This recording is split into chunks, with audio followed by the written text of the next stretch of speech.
Merci, Monsieur Verschatt. Monsieur Philippot. Monsieur le maire, mes chers collègues, bien évidemment que je vais voter pour cette délibération de taxe foncière pour les logements neufs satisfaisant aux critères de l'article 1383-0B bis du Code général des impôts. Je note cependant que l'article permet aux communes et aux CPI à fiscalité propre de fixer une exonération de 50 à 100%. Vous avez choisi l'exonération à 50% et il faut voter cette proposition du juste milieu au regard du caractère incitatif de la mesure, plus particulièrement au moment où l'immobilier, notamment neuf, se porte mal. Ce type de mesure va dans le sens de la réduction de la pression fiscale sur l'immobilier que j'avais demandé pour tous lors de la préparation du budget 2024 et que vous avez décliné en me disant que la commune n'avait pas la possibilité, alors qu'au-delà des bases votées à l'Assemblée nationale, on a les taux qui sont modulables.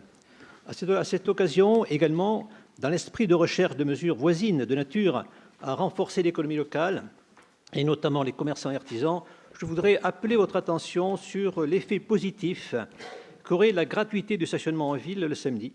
Celle-ci pourrait se décliner soit en une gratuité entière qui recevrait un accueil favorable d'un commerçant lors d'une récente rencontre, soit à une approche de juste milieu également, qui me semble plus adaptée avec une gratuité de 2 heures, voire d'1 heure et demie.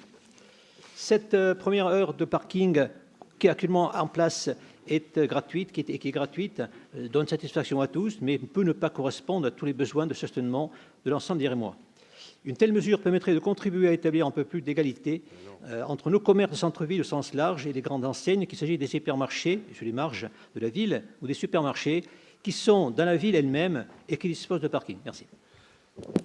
Monsieur Philippot, cette question de stationnement, elle est quasi insoluble. Et je crois qu'on ne peut pas comparer du stationnement en hypercentre-ville à du stationnement sur des parkings d'hypermarchés qui sont en périphérie de la ville. La vraie difficulté, c'est que si nous rendons le stationnement gratuit le week-end, entre les salariés des commerçants, les commerçants eux-mêmes, les riverains, vous allez avoir des voitures ventouses du vendredi soir au lundi matin.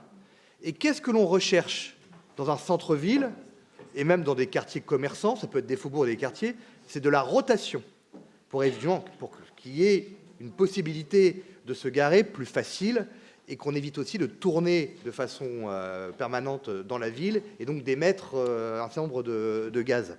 Donc, il n'y a pas de solution miracle. La gratuité, on aura des voitures ventouses du vendredi soir jusqu'au lundi matin et les mêmes commerçants, que je connais parfaitement, vous diront « Ah, on n'a pas de place, les clients ou les visiteurs n'ont pas de place pour se stationner. » Ben oui, parce que les voitures vont rester tout le week-end. Monsieur le maire, si vous permettez, c'est pour ça que j'avais évacué cette solution et j'avais proposé plutôt 1 heure, 1h30. Celle-ci, effectivement, de voitures ventouses, j'y avais pensé et je l'avais déjà évacuée. Merci.